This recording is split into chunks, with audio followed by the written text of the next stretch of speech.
책을 읽고 책을 읽게 하는 김기현 목사입니다. 반갑습니다. 코로나19 이후라 그러죠.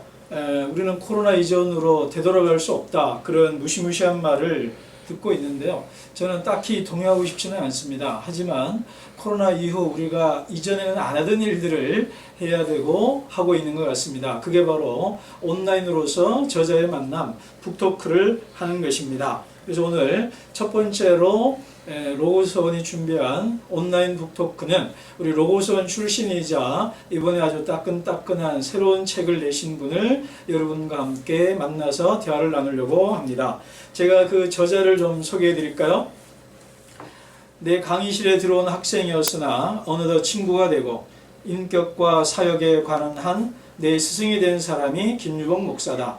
그 까닭은 단 하나다. 광야의 사람이기 때문이다. 남이 만든 공식과 길을 따르기보다 대구에서 청년들과 하나님 나라의 복음을 몸으로 살아내고 교회를 세우고 증언할 것이 많기 때문이다. 글을 쓰고 책을 짓고 그것과 내 삶 사이에 괴리감이 깊은 나는 삶을 살고 글로 완성하는 글을 질투하지 않는다. 다만 본받고 싶을 뿐이다. 독자들이 저자를 스승으로 삼다 보면 한 길 가는 친구가 되고 광야를 계속 걷다 보면 어느새 자기 이야기를 말하는 스승이 될 것이다 라고 이 책에 추천을 해줬던 분입니다. 진짜 학생에서 친구가 되고 스승이 된 제가 좋아하고 존경하는 우리 광야를 걷고 있는 그대에게 책을 쓴 저자 김유복 목사님을 모시고 대화를 나누려고 합니다. 목사님 어서 오십시오. 안녕하십니까. 아유 불러주셔서 감사합니다. 예. 자, 아직 이게 익숙하지 않아요. 네. 안녕하세요. 네. 환영합니다. 예, 감사합니다. 예. 잘 지내셨어요? 예, 잘 지내고 있습니다. 예. 대구 뭐 코로나 때문에 뭐 어렵고 그랬는데 예, 어떻게 잘 지내셨는지 모르겠습니다. 예, 그 어려운 부분도 있고 또 새롭게 해야 되는 것도 많아서 또 오히려 즐기면서 지내고 있습니다. 확실히 위기는 기회고 또 이런 위기를 광야를 또 통과해본 경험이 있는 분이라 또 즐기시는다는 말까지 우리에게 해주셔서 주눅들게도 하고 또 기쁘게도 해주시는 것 같습니다. 자, 오늘 북토크는요 대략 이렇게 진행됩니다. 짧게 저자의 삶의 이야기를 잠깐 듣고요. 그 다음 두 번째 책 얘기를 조금 길게 하고 마지막으로 뭐 좋은 책 추천이라든가 글 쓰는 것 관련된 얘기를 잠깐 팁들을 좀 나누고 마치는 걸로 그렇게 하겠습니다.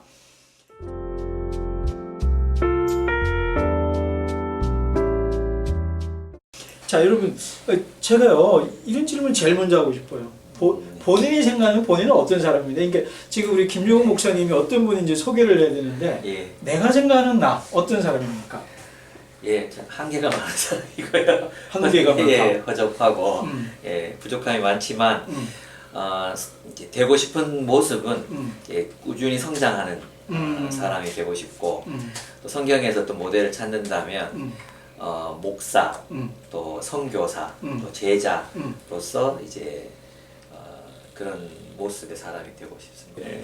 어쩌다가 예수 믿게 됐습니까? 모태신앙입니까? 예, 어떠세요? 모태신앙이었는데 중학교 2학년 때 이제 하나님을 어렴풋 만나게 된 것 같아요. 기도하면서 하나님 느꼈던 것 같고 대학에 가서 이제 본격적인 회심을 했던 것 같습니다. 제 인생의 주인이 하나님이 아니셨구나, 예수님이 내 인생의 주인이 아니셨구나를 이제 그 IVF 통해서 제가 알게 됐고 그때 많이 고민하고 예수님 내 삶의 주인으로 모셔드린 건 대학교 1학년 마칠 때쯤이었어요. 멘토도 있다고 들었습니다. 뭐 제 인생 신앙 인생에 이제 저를 거듭나게 해주신 분인 박영동 목사님, 주은혜 교회 서울에 있는 주은혜 교회 박영동 목사님께서 그때 제 삶의 어떤 전반적인 것들 완전히 다르게 살도록 인도해 주셨어요. 예, 그분 통해서 사역의 기쁨도 알게 되고 사람을 기르는 즐거움도 알게 되고 그랬던 것 같습니다. 그럼 책 얘기 좀 연결된다면 다윗이 다윗 될 수 있던 것은 좋은 우정 공동체가 있었다고 그랬잖아요. 요나단 같은.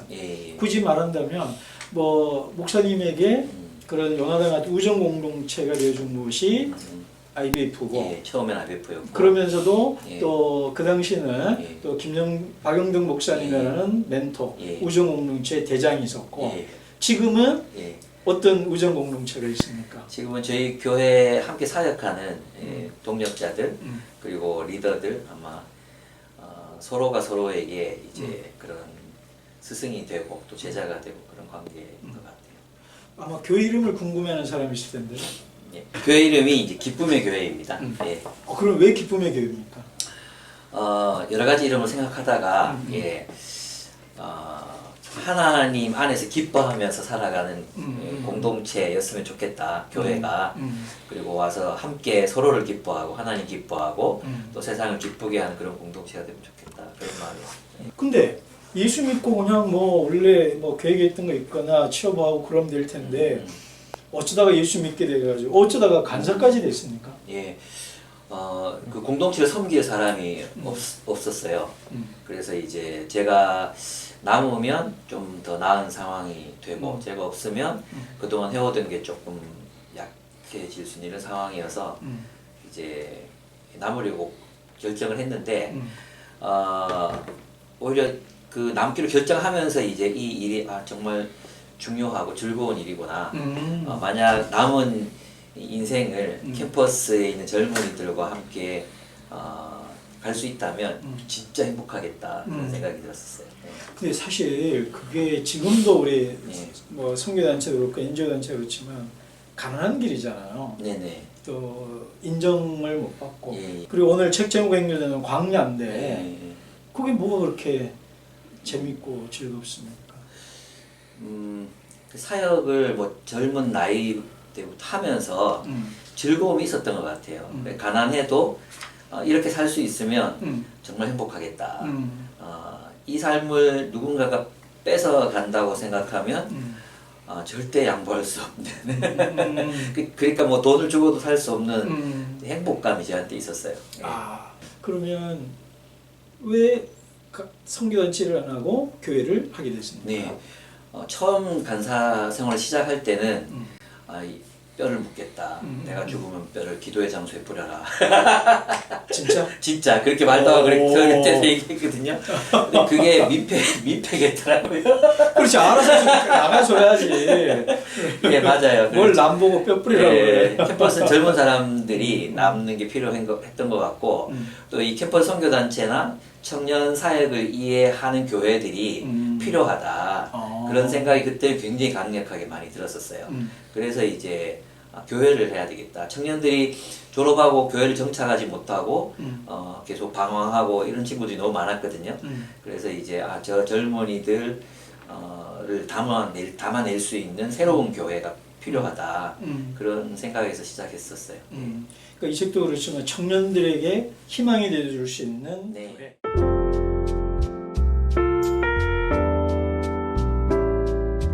교회 사역도 잘 하시는데 그럼 어쩌다가 책까지 쓰게 되셨습니까?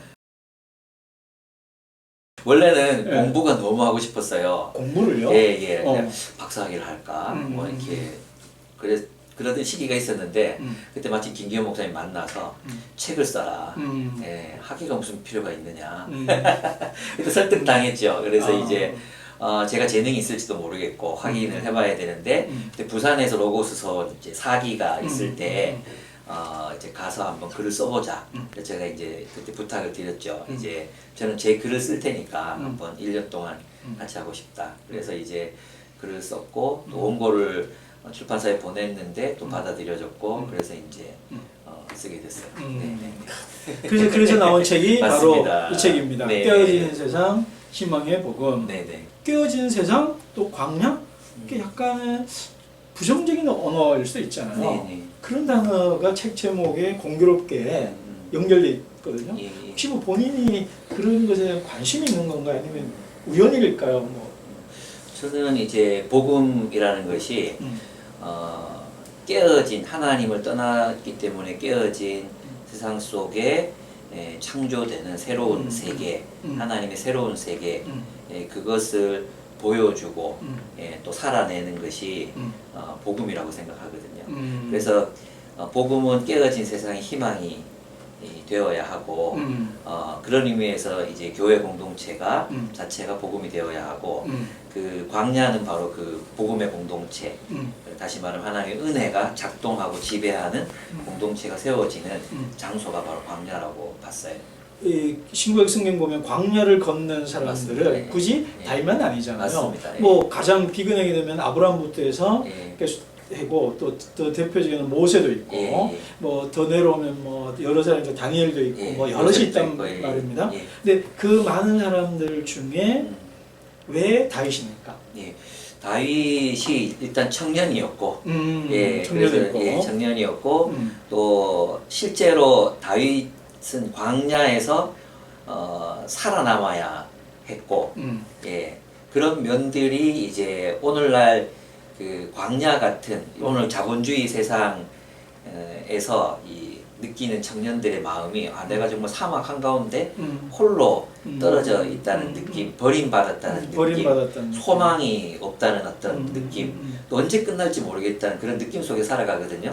그런 청년들의 삶이 이 다윗의 삶과 굉장히 많이 일치한다고 생각했었어요. 그래서 다윗을 선택했습니다. 아니, 우리 1장에 보면 그런 얘기가 나오는데 사실 우리는 광야에 내몰리면 사람도 없고 살기도 어려워. 예. 척박한 환경. 그러면 자기 스스로 위축되잖아요. 그렇죠. 예. 난 별볼일 없는 사람인가 보다. 음. 나는 하찮은 사람인가 보다. 예. 남이 인정하지 않는, 인정받지 못하는 사람이구나. 예. 뭐 돈 여러 가지로 나 자신을 예. 평가하면 자꾸 위축되고요. 예. 또 뭐 위축되잖아요. 예. 자기 자존심도 예. 낮아지고. 근데 다윗도 그랬던 건가요? 그리고 그때 어떻게 했습니까? 네. 사무엘이 와서 음. 이제 아들들 다 불러 모았을 때 부름을 받지 못하잖아요. 그렇죠. 그러면서 이제 막내라고 음. 하는 표현을 쓰거든요. 하카톤이라는 히브리에서 나온 말인데 그게 이제 하찮은 이라는 뜻입니다. 그러니까 가정에서도 다윗은 인정받지 못했어요. 예. 아버지에게도 또 형에게 이제 심부름 갔을 때에도 너에게 맡겨진 작은 일, 그 양떼를 돌보는 일조차 하지 못하는 녀석이라는 평가를 예, 받거든요. 그죠. 엘리압한테. 예. 그리고 사울은 완전 사냥감 취급을 하죠. 예, 사람이 아니에요. 사람이 사냥감. 아니라 예, 그냥 어떤 그 호모사케르 같은 그 버려진 존재로서 취급을 당하는 그런 광야 생활을 하게 되죠. 예. 그리고 보면은 가정 또 그리고 세상, 또 직장, 예. 그 사울로 상징되어지는 직장에서 예. 그리고 아버지와 엘리압으로 상징되는 가정에서 예. 두 군데 다 인정받지 못했다는 점에서 예. 어쩌면 현대인 뭐 요즘 청년들뿐 아니라 예. 많은 사람들과 닮아 있네요. 예. 그러니까 지금의 청년들, 퇴직자들, 노인들, 외국인 근로자들 할 것 없이 모두가 세상이 너희는 아무것도 아닌 존재야라는 그리고 그것을 받아들이라는 압력에 시달리고 있잖아요. 그죠. 그러나 다윗은 거기 굴복하지 않고 저항하거든요. 그러니까 다윗이 붙들었던 것은 소명이었어요. 소명. 예, 사회가 규정하는 대로 살지 않고 오히려 그것을 저항하고 하나님이 자기를 어떤 존재로 부르셨는가를 붙들고 살아갔기 때문에 그의 광야는 굉장히 빛나는 광야였고 그리고 그냥 버려진 광야가 아니라 새롭게 만들어지고 또 창조되는 광야라는 거죠. 예. 그러고 보니까 이 책이 둘 다 우연인가요? 여기도 별이 반짝반짝거리고요. 여기는 별이 너무 많아요. 희망을 얘기하기 위해서 아주 많이 넣었고 광야라 그런지 이렇게 아주 몇 개의 빛나는 별들을 넣어놨어요. 예. 실제로 반짝입니다. 예. 아, 실제로 반짝이에요? 그런데 그렇게 광야로 나갔지만 우리는 내가 하는 거 별로야. 뭐 그러니까 싫잖아요. 이렇게 인정받지 못하고 평가받지 못하니까. 네. 근데 다윗은 거기서 뭔가 우리는 좀 다르게 네. 한 건가요? 예. 다윗은 광야였지만 자신이 왕으로 부름받았다는 사실을 항상 기억했던 것 같아요. 그 얘가 이제 그일라 거민들이 이제 공격을 당하고 있을 때 구하러 가기를 하나님 앞에 묻거든요. 사실은 그것을 구해야 되는 사람은 사울 왕이었는데 그 역할을 다윗이 하는 거죠. 예, 그럼 또 그 나발의 목자들 지켜준 것들도 봐도 물론 그의 생존의 문제도 걸려 있었지만 충분히 도적대가 될 수 있는 상황, 예, 충분히 산적이 될 수 있는 상황에서 보호하는 일들을 또 하거든요. 또 그런 것들을 보면 다윗의 의식 속에는 이미 보좌에 오르지는 않았지만 왕으로서의 소명을 따라 살아갔던 흔적들이 보이는 것 같고, 또 시편을 읽어보면 다윗이 쓴 시편들도 그런 자의식들이 계속해서 발현되고 있는 모습들을 볼 수 있습니다. 우리 이 자본이 지배하는 세상의 어떤 탐욕과 폭력의 질서가 지배하는 세상, 이 사무엘에서는 그 사울이 지배하는 세상, 이 세상이 실제로는 진짜 세상이 아닌 거죠.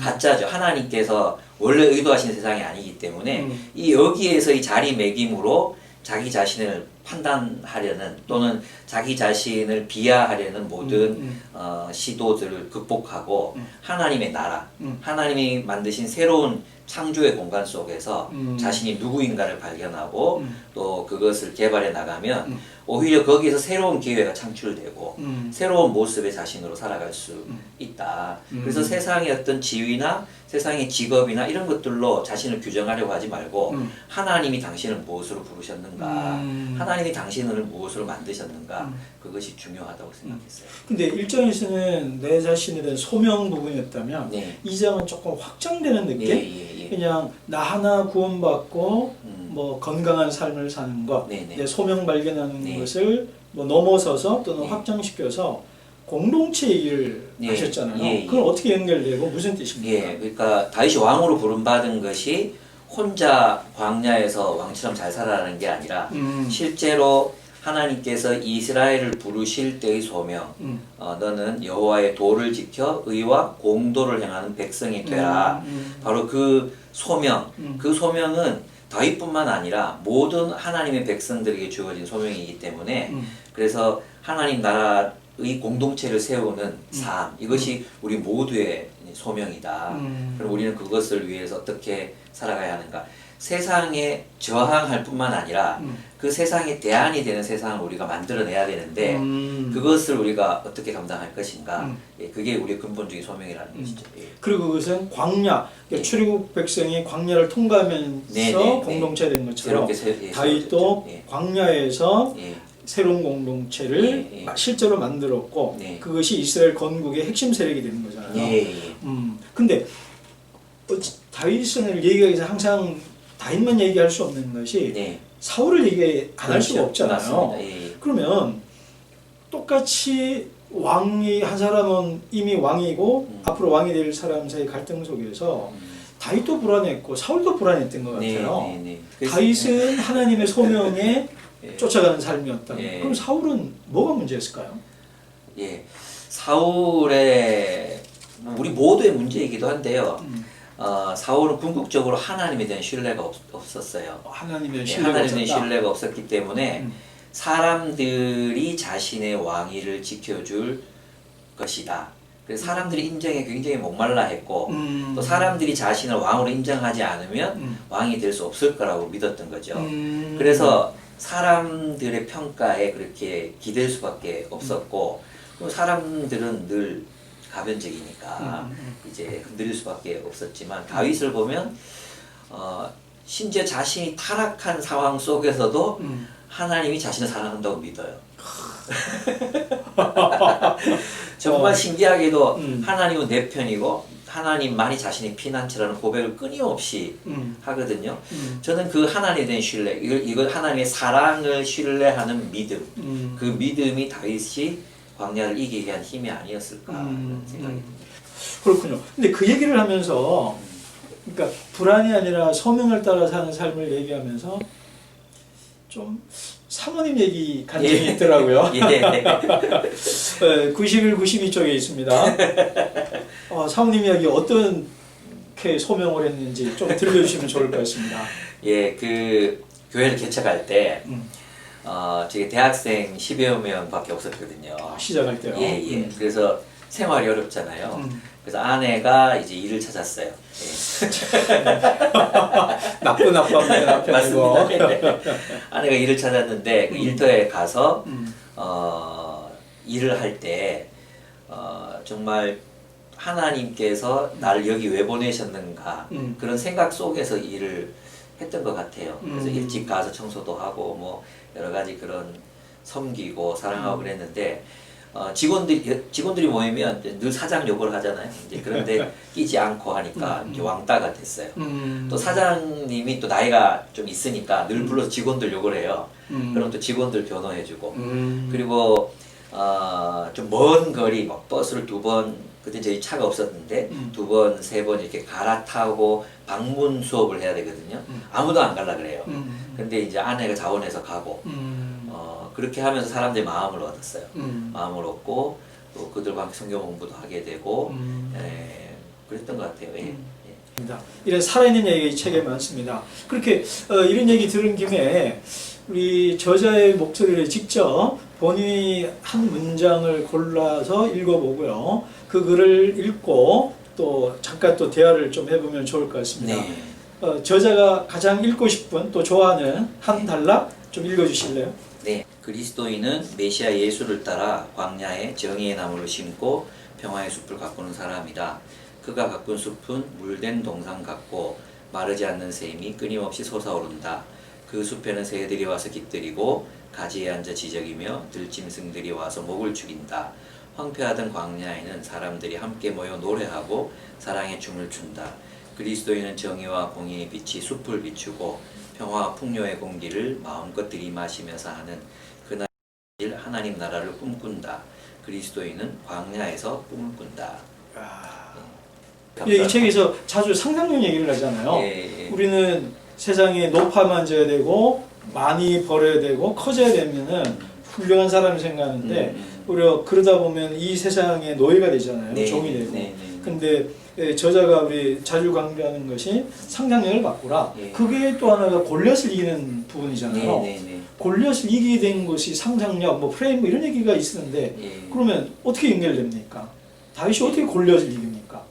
말콤 블레드웰의 책에도 나오지만 이 세상을 이제 이 세상에 싸움의 규칙을 만들어 놓은 사람들이 있잖아요. 이 기득권자들이고 이 세상을 만든 사람들인데 그 싸움의 규칙대로 싸우면 아무도 이길 수 없다는 거예요. 왜냐하면 자기들에게 유리한 그렇죠. 규칙이기 때문에. 근데 다윗은 그 규칙 자체를 바꿉니다. 그러니까 이것은 새로운 어떤 상상력이 없이는 불가능한 거죠. 왜냐하면 이스라엘 백성들 전부가 1대1 싸움이라는 그 전장의 규칙에 몰두해 있었거든요. 그리고 다른 걸 상상할 수도 없었어요. 그래서 사울 왕도 다윗에게 갑옷을 입혀주려고 하거든요. 그러나 골리앗이 제안한 방식으로만 싸우려고 하는 그렇죠. 거예요. 예. 골리앗의 방식. 그 당시 전쟁의 규칙. 그걸 이제 다윗은 깬 거죠. 예, 깨고 물맷돌을 가지고 자기가 잘할 수 있는 것으로 이길 수 있는 방식으로 싸웠던 거죠. 예, 그런 부분에서 이제 그리스도인들도 그런 새로운 상상력이 필요하지 않은가. 세상이 규정해 놓은 성공이라는 룰, 또 그곳으로 갈 수 있는 어떤 룰에 우리가 너무 매여 있기 때문에 이제 쉽게 노예가 돼 버린다. 그러면 우리가 해야 될 일은 뭐냐? 이제 월터 브루그만이 얘기했듯이 새로운 상상력, 예언자적 상상력, 하나님의 말씀으로부터 나오는 그런 상상력으로 꿈을 꾸는 것부터 시작해야 되지 않는가. 근데 문제는 우리가 그 새로운 꿈을 꾸지 못한다는 데 있다는 거죠. 예. 그렇지만 또 다윗이 광야 생활하는 것 자체를 우리 김 목사님은 5장에서 깨어짐이라고 그랬잖아요. 네. 여전히 다윗은 깨어질 게 있는 건가요? 네. 깨뜨리기보다 깨어지는 것을 택하라 뭐 이러면서 깨어짐 얘기를 했거든요. 예. 그 깨어지지 않으려고 할 때 결국 자기가 깨어지지 않기 위해서는 타인을 깨뜨릴 수밖에 없거든요. 그래서 사울은 이제 자기 딸도 다윗을 죽이기 위한 목적으로 시집을 보내요. 이용에 되고. 예. 자기 딸을 딸을 어떻게 누군가를 죽이기 위한 도구로 활용하고 사울 주변에는 모든 사람들이 다 사울의 탐욕을 이루기 위한 수단이 될 수밖에 없는 그런 상황이었는데 결국 사울은 자신을 깨뜨리지 못했기 때문에 파멸의 길을 걸었고 다윗은 광야에서 계속해서 자기 자신을 깨뜨리고 하나님을 바라보고 또 하나님의 뜻을 묻고 또 하나님이 가라고 하시는 곳으로 가고 몇 번의 실수가 있었지만 결국 그 길을 가게 되는데 그것이 아마 다윗이 그 광야를 빛나게 산 이유가 아니었나. 그러면 자꾸 우리가 자꾸 깨어짐 그러면서 자기를 깨뜨려야 피약한 된다 것처럼. 그러는데 네. 자기라고 하는 그 나, 그러니까 네. 깨뜨려야 될 나, 예. 에고. 네. 그럼 어떤 나입니까? 깨어져야 할 나는 어떤 나입니까? 그렇죠. 그것은 하나님 뜻 바깥에 있는 나, 하나님 뜻과 상관없이 생각하고 살려고 하는 자기중심적인 나, 이기적인 나, 자신의 왕국을 수립하고자 하는 그런 자존의 나, 그 나를 깨뜨리고 하나님께 의존하는 나, 하나님의 사랑을 의지하는 나, 그 깨뜨림을 통해 내 안에 있는 사랑을 흘려보낼 수 있는 자기 보호의 장벽을 깨고 하나님의 목적에 자신을 맡길 수 있는 용기, 이것이 있을 때 우리 깨어질 수 있고, 그 깨어진 사람들이 결국은 하나님의 목적을 이루는 삶을 살 수 있지 않을까. 예. 자, 그 대목에서 사실은 갑자기 책을 읽다가 눈이 커진 대목이 하나가 있습니다. 우리 저자가 저도 한번 한 대목을 읽어보고 싶거든요. 이 책 134쪽입니다. 깨어짐 얘기 부분인데요. 글쓰기 모임을 마치고 나의 글 스승이자 친구인 김기현 목사와 함께 식사를 하게 되었다. 감사 기도를 드리는데 식사에 대한 감사가 끝나고 마무리할 때쯤 이렇게 기도하는 것이다. 우리를 위한 밥이 되어 죽으신 주님처럼 우리도 이 밥을 먹고 누군가를 위한 밥이 되어 살게 해주소서. 식사 기도를 하다가 급체할 뻔한 적은 처음이었다. 이 기도는 밥 먹을 때마다 생각나는 무서운 기도가였다. 그래서 오늘 제가 점심 샀습니다. 감사합니다. 잘 먹었습니다. 그래서 제 이름이 나오고 그래가지고 깜짝 놀랐고, 제가 알고 있는 제일 좋은 책입니다. 근데 어쨌든 나를 깨뜨린 다음에 얘기가 우정 얘기더라고요. 예. 결국은 이런 것 같아요. 하나님을 만나고 광야에서 내가 깨어질 때만이 참된 우정을 맺을 수 있다. 네. 그 우정의 가치 의의는 뭘까요? 기독교인에게. 네. 저는 그 기독교 신앙의 본질이 우정이라는 생각이 들었어요. 우정이다. 예. 그 펠로우십, 교제를 나누고 삶을 나누고 또 함께 동력하고 교회가 뭔가 했을 때 바로 그런 다윗과 요나단 같은 그런 동력의 우정이 나누어지는 공동체가 교회가 아닌가. 새로운 질서의 핵심이 타인이었고 타자였고 적이었던 원수였던 사람들이 만나서 서로 생명을 걸고서 사랑할 수 있는 친구가 되는 것. 그래서 예수님도 너희를 더 이상 종이라 하지 아니하고 친구라 한다. 친구를 위해 목숨을 버린다. 예. 그것이 이제 우리가 믿는 교회 공동체가 아닌가. 예. 근데 오늘날 교회를 보면 우정을 나누는 공동체라기보다도 행사를 같이 하는 공동체 모습이 더 많은 이벤트 회사가 됐군요. 예, 너무 안타깝고 또 사실 바울의 동력자들이나 다윗과 요나단도 그랬지만 목숨을 걸고 서로를 지켜주고 보호해줬던 공동체들이었는데 오늘 담임 목사님과 부목사님의 관계가 과연 그런 우정의 공동체로 묶여져 있는가, 기업과 더 닮아 있는가, 또 우리 어떤 교회 내 질서를 볼 때도 우리는 과연 장로님과 목사님 우정을 나누고 장로님과 성도들이 우정을 나누는 그런 공동체가 되고 있는가, 그런 질문을 하고 싶었어요. 예. 그러면 다윗의 빈자리, 왜 다윗에게 무슨 빈자리가 있었습니까?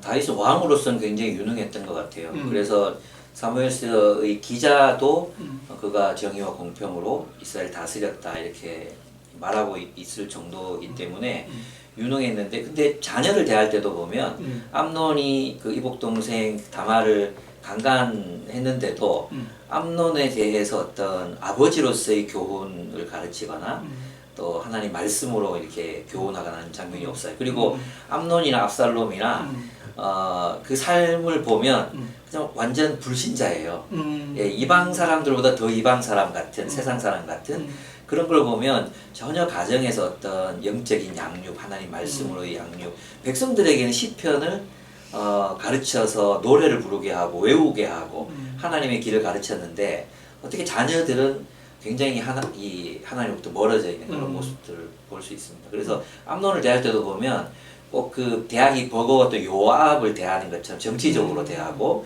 압살롬에 대해서 아들로 대하는 게 아니라 정치가로서 압살롬을 대하는 그런 모습들이 많이 나오죠. 그래서 결국은 다윗의 왕좌를 무너뜨린 것은 다윗의 왕으로서의 무능함이 아니라 아버지로서의 무능함이 다윗의 왕좌를 무너뜨렸습니다. 예.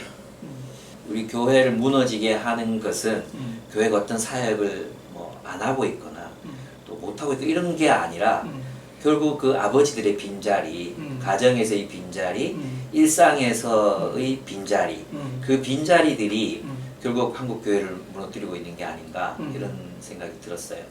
예, 그래서 다시 우리는 광야로 하나님이 우리 교회를 지금 막 광야로 보내고 계시지 않습니까? 그죠. 예, 그래서 이 광야에서 우리가 찾아야 되는 것은 교회가 어떻게 사회를 위해서 뭐 봉사를 하고 그 많이 했거든요.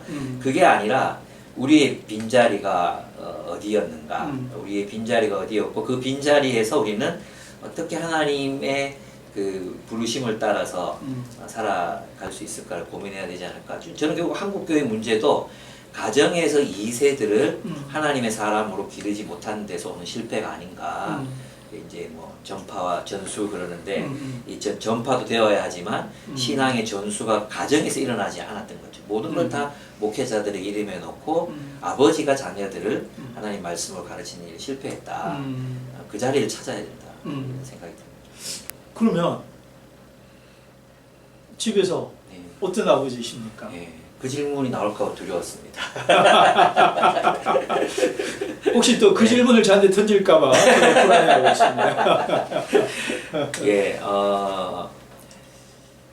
이제 그 저희는 이제 가정이 교회가 될 때 오히려 가정이 건강하게 살아나는 것 같아요. 그래서 저희 월요일 날 이제 아이들이 학교에서 돌아오면 잠깐 쉬었다가 뭐 카페를 가든지 또 외식을 가든지 바닷가를 가든지 그렇게 좀 시간을 가지면서 주일날 들었던 말씀 또 한 주 동안 이제 저희는 성경 공부한 본문으로 설교를 하니까 자기들이 묵상한 말씀을 막내부터 다 온 가족이 함께 나누거든요. 나누면서 이제 같이 또 말씀을 나누고 또 제가 설교한 거라서 물어보기도 사실 민망해요. 그렇지만 하나님 말씀을 나누는데 중1이 막내가 중1이고 큰애가 이제 대학교 4학년인데 거기서 굉장히 풍성함을 누려요. 그래서 저는 다른 건 모르겠지만 이 아이들이 하나님의 말씀을 묵상하고 살아가는 것이 얼마나 기쁜 일인지 가정에서 배웠으면 좋겠고 그리고 아버지를 통해서 삶의 모든 지혜가 인생을 살아가는 모든 지혜가 이 성경 안에 있다는 것을 보여주고 싶고 가르치고 싶고 그런 욕망은 있어요. 잘 되고 있는지는 모르겠어요. 그 언제부터 하셨습니까? 뭐 늘 꾸준히 좀 하려고 했던 것 같은데 이제 정말로 해야 되겠다 생각하는 것은 딸아이가 이제 대학교를 들어가면서 물론 예고하고 이제 했지만 가출을 했어요. 오, 예고된 가출을. 예. 내가 어디 가서 좀 살다 오겠다. 그래서 이제 다행히 저희 교회 선배 자매 자취방에 가서 몇 달을 살았거든요. 몇 달을. 예, 그때 더 그런 필요를 더 많이 느꼈던 것 같아요. 아내가 교회 일로 바빠서 이 아이들을 내가 양육하지 못하고 가정에서 하나님을 믿는 신앙인의 가정이 이 아이에게 재미가 없다면 그러면 이 아이가 과연 언제까지 신앙생활을 할 수 있을까 그런 생각이 들었던 것 같아요. 그래서 그 이후로 좀 더 긴장하면서 이제 이 시간을 꼭 지키려고 하고 있어요. 그걸 하고 싶어하는 부부 기독교의 신 가정들이 네. 많거든요. 네. 혹시 팁 하나 알려주시다면? 예, 저는 이제 많은 분들이 그 가정 예배 폼에 이제 너무 많이 이제 그 하시는 것 같아요. 이제 저는 그냥 말씀을 두고 토론했으면 좋겠어요. 토론을? 예. 질문도 하고 질문도 받고 깨달은 걸 나누고 또 긍정해주고 또 자식들에게 배운 걸 또 나도 또 새롭게 깨달은 것들도 말해주고 또 부족한 부분 보충도 해주고 그런 어떤 자유로운 그런 대화의 시간이 되면 굉장히 즐겁던데요. 예, 즐거워요. 예. 그때 우리 뭐 찬양하고 기도하고 그러지 않거든요. 그럼 일반적으로 주입을 하지 않고 예. 그러니까 그냥 대화네요. 그렇죠. 예, 대화하죠.